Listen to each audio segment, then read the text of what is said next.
Yes, hello, I'm Jae-hoon Lee, in charge of presenting the summary task for 5 minutes in the second week of the feedback system. The table of contents for this presentation consists of a total of 5. Number 1 is Laplace transform, number 2 is unitary Laplace transform, and 3 is properties of Laplace transform, number 4 is inverse Laplace transform, and final 5 and final value theorem. First, I will explain Laplace transform.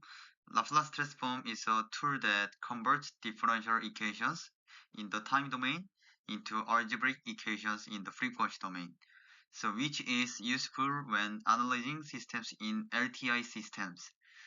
The definition is as follows. In this case, S is a complex number and has the form S는 sigma plus JW. This complex number allows the expression of the functions exponential, attenuation, or divergence, as well as the vibrational component at the same time. The reason why this is important is because when an input in the form of ext square explicit functions is entered into the LTI system, the output is hs ext square.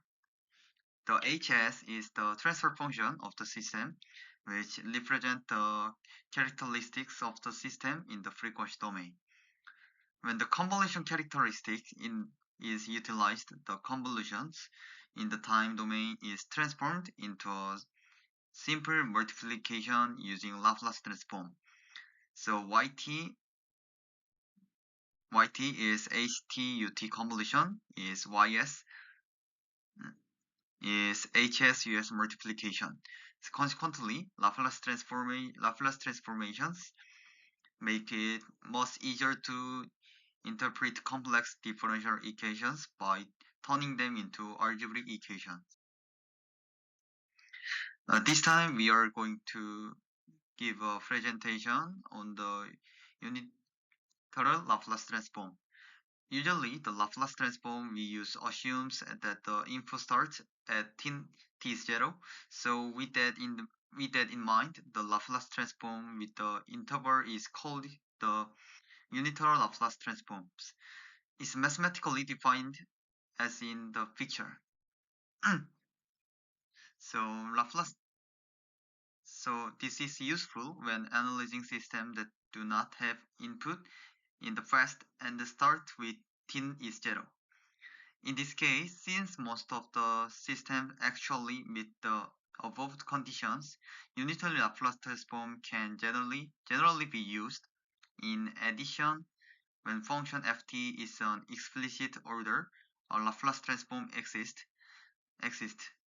In other words, if ft does not diverge faster than the exponential functions, the transform is possible.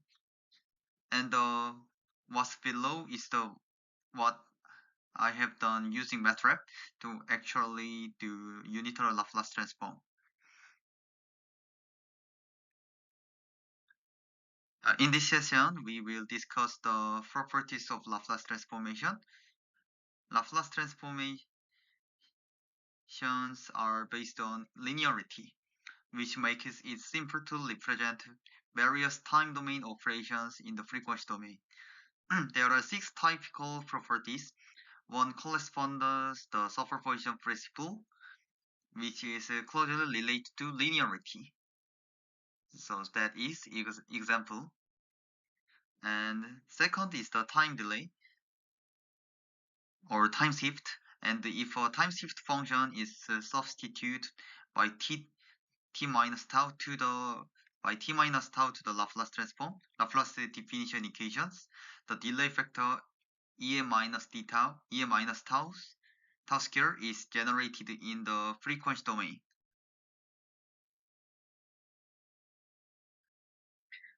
And if time scaling is substituted for a variable by substitute the same equation for the Laplace definition, the result can be obtained, which which indicate that when time scaling is performed, the frequency is also compressed or expanded proportionally.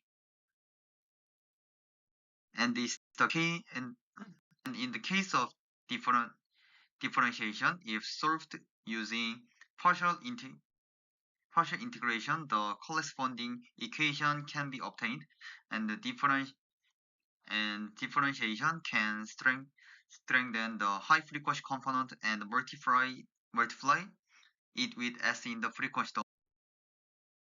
Finally, for integration, applying the inverse of the differential formula to the integrated function.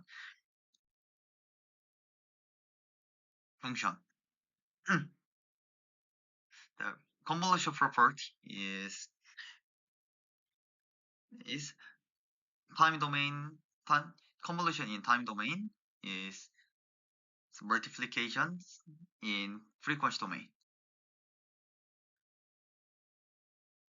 And inverse Laplace, and in the case of inverse Laplace transform, it is a process of calculating the solution ys in the frequency domain and then returning it to the time domain.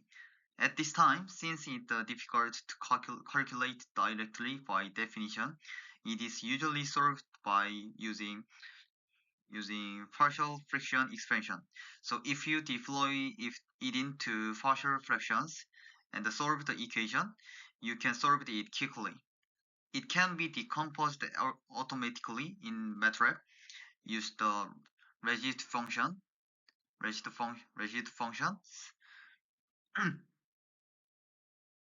Here is rigid functions, and it can also be decomposed using the 이제 inverse Laplace function.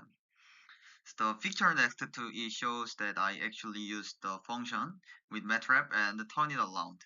And when you look at the result, you can see that the corresponding output comes out well. The final value theorem helps you find what the system's output yt has when the time t becomes infinitely large. That is the value of a steady state. This equation is the same. In this case, the condition exists to use the law first in order to use this theorem.